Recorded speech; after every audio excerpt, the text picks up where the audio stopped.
Hey everyone! Welcome back to the channel! Today, we're diving into a moment that's got everyone buzzing straight from Joint Base Andrews on September 8, 2025. We're taking you to the tarmac where President Donald Trump just landed after a trip to New York City to catch the U.S.Open tennis championship. Shout out to Carlos Alcaraz for that epic win.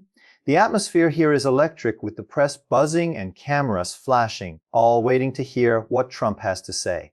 And let me tell you, he didn't disappoint, covering everything from hostage negotiations to a battery factory raid in Georgia, trade policies, and even the price of meat and gas. If you're new here, hit that subscribe button and don't forget to like the video. It really helps us keep bringing you content like this.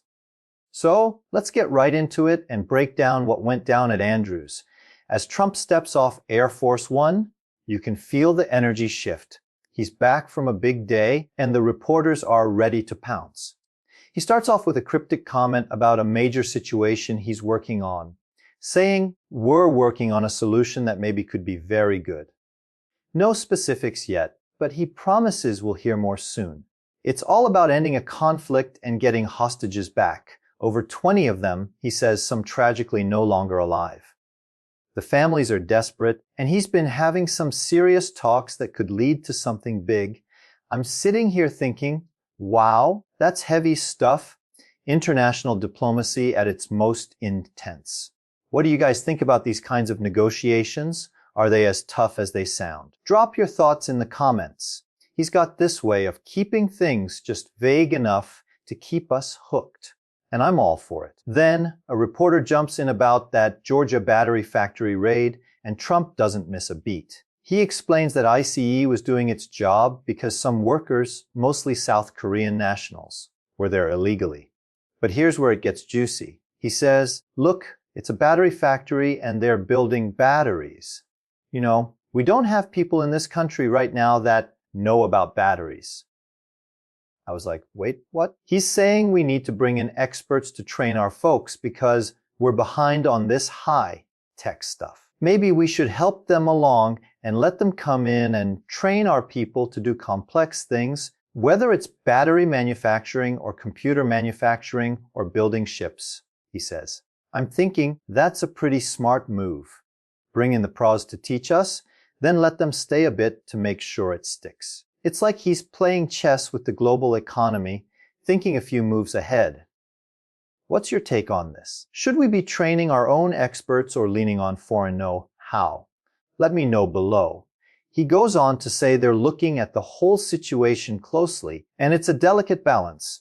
These workers were part of a huge South Korean investment, a $7.6 billion Hyundai electric vehicle factory, one of the biggest projects in Georgia's history. But the raid caused a diplomatic hiccup because, well, immigration laws are non-negotiable, he says. They were here illegally, he points out, but he's quick to add that he wants to make it work for everyone. Why have a great relationship with South Korea?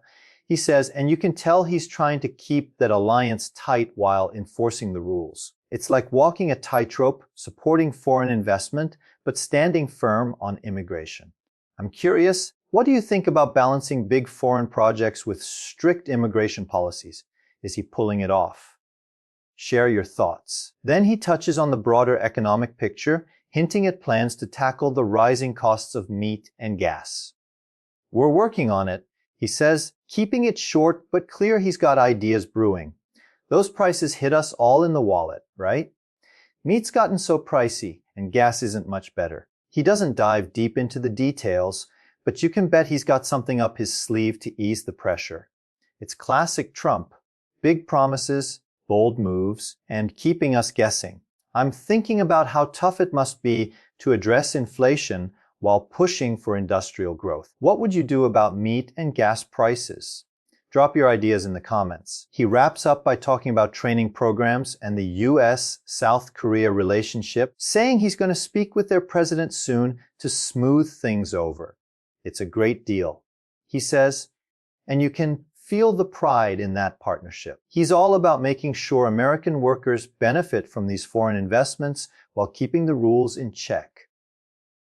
As he heads back to the plane, the crowd's cheering, And you can tell he's in his element, fielding questions, dropping hints, and making bold statements. We're going to make America great again, he says, and the reporters go wild. Okay? Folks, that's the scene from Joint Base Andrews.